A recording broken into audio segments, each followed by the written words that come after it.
So, hi everyone! So, this tutorial, ituturo ko sa inyo kung paano natin mako-convert yung ating PowerPoint slides into a JPEG or picture format.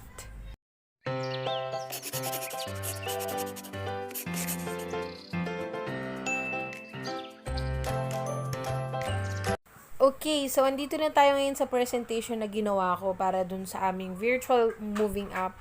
So, PowerPoint yung ginamit ko, tapos kinonvert ko lang yun into a video form.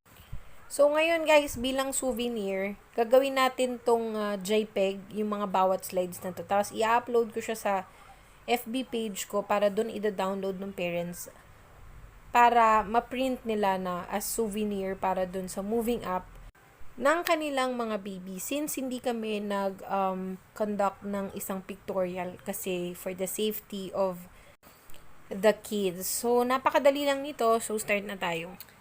So, first things first, kailangan i-make sure nyo na yung photo na in-insert nyo ay nako-cover niya yung buong white portion ng slide.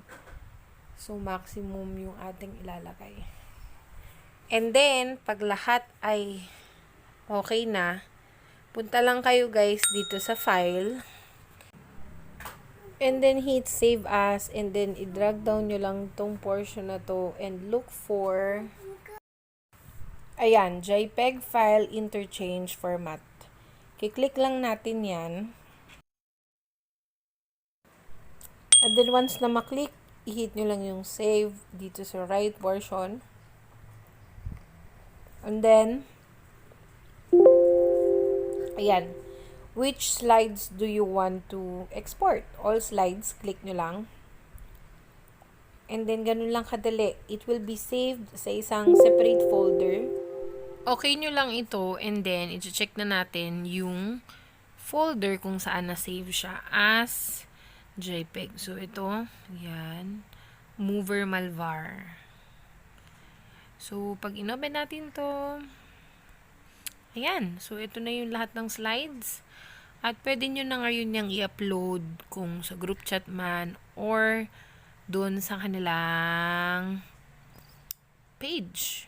So, yun. Ganun lang kadali. Thank you for watching this short tutorial, guys. I hope makatulong sa inyo. See you on my next video. Bye!